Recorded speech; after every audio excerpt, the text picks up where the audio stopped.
እና ይቅርታ አይነት ተቀበይኝ። እሺ ግን እሺ። ሰላም ጤና ይስጥልኝ። እንዴት ናችሁ? እንዴት አደራችሁ? ወይስ እንዴት ዋላችሁ? እንግዲህ ዛሬ አዲስ ቪዲዮ ይዤላችሁ መጥቻለሁ። ይሄንን ቪዲዮ ሰብስክራይብ እና ላይክ እያረጋችሁ ገባ ገባ በሉ።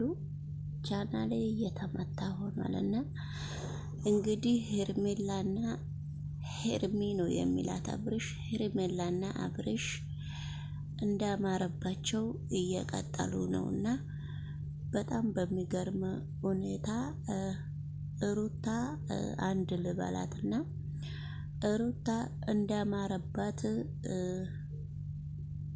ብትቀጥል እና በጣም ደስ ይለኛል። የራሳን ህይወት ብትመራና ጠንካራ ሴትና ጎበዝ ሴት ሆኖ የራሳን ህይወት እንድትመራ እኔ እንደራሴ እንደማንኛውም ተመልካች ከሆነ እመኝላታለሁ ማለት ነው።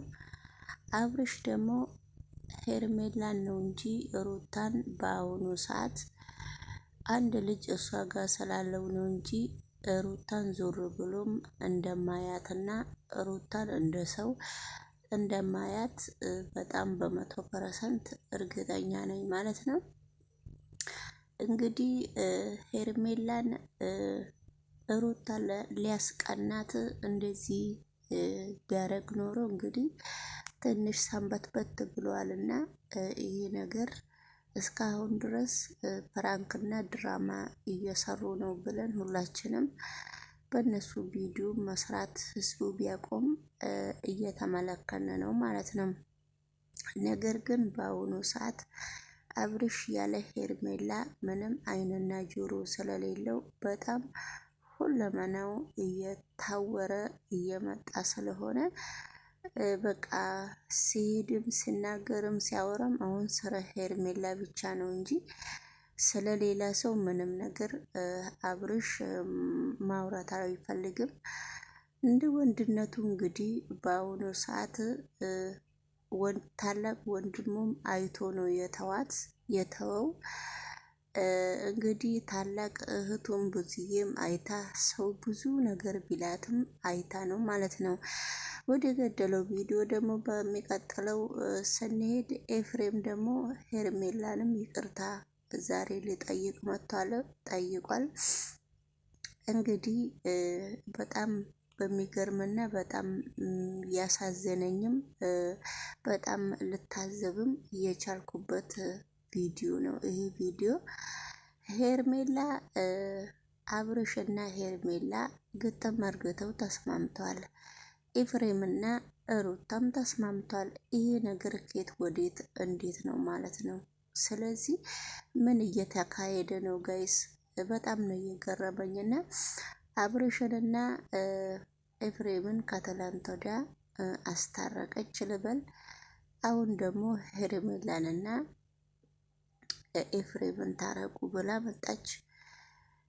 ባለፈው ቪዲዮ ላይ እኛ ፋሚሊ ውስጥ ምንም ነገር የሚመለከተሽ ነገር የለም፣ የማይገባሽም ነገር የለም። እኛ ኤፍሬም ስልክ ደውሎልኝ ኤፍሬም በስልክም ይቅርታ ልንደራረግ እንችላለን፣ አንቺ ግን ከኛ ፋሚሊ ውስጥ ውጪ እንደማለት መልስ ሰጥቷታል። ዛሬ ደግሞ ኤፍሬም ሩታ ኤፍሬምን ይዛ ስትመጣ ሄርሜላም ከአብርሽ ጋር ስላለች አብርሽ ራሱ ፈገግታው ለየት ያለ ነበረ በመጀመሪያ ደረጃ። ሁለተኛው ፓርቲ ላይ ሲደርሱ ደግሞ ይቅርታ ባብለው ሲጨርሱና አንዳንድ ነገር ሲነጋገሩ እንግዲህ ሩታም ኤፍሬምም ደግሞ ሄርሜላ አውለታ በመካከሉ ከሰዓት በፊት ይቅርታ ብለከኝ ከሰዓት በኋላ የት ምን እንዳደረግክ ታውቃለህ? ይቅርታህን ከልብ ካላረክልኝ አሁንም ይቅርታህን ላልቀበል እችላለሁ። በመጀመሪያ ደረጃ አስብበትና እኔን ይቅርታ ካልክ ደግሞ እኔም ይቅር ለእግዚአብሔር እልካለሁ። ያለበለዚያ ግን አንተ በእኛ ላይ የምትጫወተውን ጨዋታ ይሄም ለእኔም ኃጢአት ስለሆነ ይህንም መጀመሪያ ራስህን ዝግጁ አድርግና ይቅርታ በለኝና ይቅር ልበልህ ብላ ሄርሜላ እንግዲህ ማስጠንቀቂያ ስትሰጠው ነበረና ኤፍሬም እንግዲህ እኔም ከልቤ ነው ይቅርታ ያልኩሽ ብሎ በጣም እንግዲህ ያው የነሱ የዩቱበሮች ነገሮች አይታወቅም፣ ብዙም ታማኝ አይደሉም ማለት ነው። እንግዲህ እንደዛ ካለ በኋላ ነው አሁን ደግሞ ስለ ሩታ ማለት ነውና ይሄ እነሱ ለሚሄዱበት አላማ እኔ ለራሴም አንድ ጥያቄ እየሆነብኝ ነውና ምንም ነገር ሊገባኝም አልቻለም ማለት ነው። ስለዚህ እንግዲህ እዚህ ጋር ደግሞ ኤፍሬም እና ሄርሜላ አውርተው ከጨረሱ በኋላ ኤፍሬም ደግሞ ሩታን የምትገልጪ የምታወሪው ሀሳብ ካለሽ መናገር ትችያለሽ ብሎ አብርሽም ማይኩን ሲሰጣት ነበረ። እንግዲህ ሩታ ሄርሜላን ካሁን በፊት እያልሽ ነገር አለ፣ እኔና አንቺ እንደ እህትና እንደ ጓደኛ አብረን ልንቀጥል እንችላለንና ስለዚህ አሁንም ይቅርታ ስለተባባልን እንደ ቤተሰብ ተያይተን ስትፈልጊ ደውይልኝ፣ ስፈልግሽ እደውልልሻለሁ። ስለዚህ እንደ ቤተሰብ እንሆንና የራሳችሁን ህይወት ከራሳችሁ ህይወት ውስጥ ስለወጣው እኔም በራሴ ህይወት ደስተኛ ሆኜ መኖር እፈልጋለሁ። አንቺም የራስሽን ህይወት ከአብርሽ ጋራ ደስተኛ ሆነሽ መኖር ትችያለሽ ያለች እዚህ ጋር እኔ ራሱ በጣም ነው ለዚህ ንግግሯ ለሩታ በጣም ነው የገረመኝና እንግዲህ እዚህ ጋር ምን ፈልጋ ነው ጓደኛ ሆንሻለሁ፣ ስትሸገሪ ደውይልኝ፣ ስፈልግሽ እደውልልሻለሁ የምትለው ምን ፈልጋ ነው? የሆነ ተንኮል ለራሳቸው አስበው ነው እንጂ ማለት ነው። እና በዚህን ጊዜ አብርሽ አዳመጠና አስጨረሳትና አፏ ላይ አልቆመም። እንደ ማንኛውም ሰው መልሶላታል ማለት ነው። እና እኔ እዚህ ጋር እኔና አንቺና ሄርሜላ ጓደኛም ፋሚሊም ምንም ልትሆኑ አትችሉም። እንደ ማንኛውም ሰው መንገድ ላይ ከተገናኛችሁ የእግዚአብሔር ሰላምታ ሀይ ሀይ ማለት ትችላላችሁ እንጂ ስልክ ተደዋውላችሁ እንድትቀራረቡ በፍጹም እኔ ፈቃደኛ አይደለሁም። ሄርሜላ ራሷ ፈቃደኛ ብትሆን እኔ በፍጹም ፈቃደኛ አይደለሁም ብለው አብርሽ መልስ መለሰላት ማለት ነው። እና ሄርሜላም ለምኑ ነው እንደዛ የተፈለኩት ችግሩ ምንድን ነው በሚባል ሄርሜላም በአንድ ደቂቃ ውስጥ 100 ኪሎ ፊቷን አሳይታታለች። እነሱ ግን እኛ ከልባችን እናንተ ይቅርታ ስለጠየቃችሁን እኛ ከልባችን ይቅርታ ብለናል።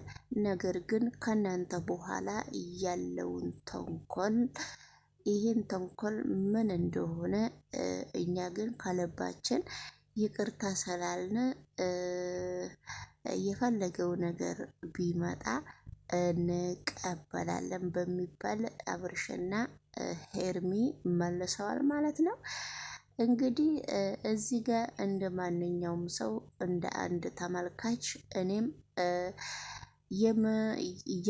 የምለው ነገር አለና አንድ ሰው ተጣልቶ በቃ ከተለያየ በኋላ መካከላቸው አንድ ልጅ አለ።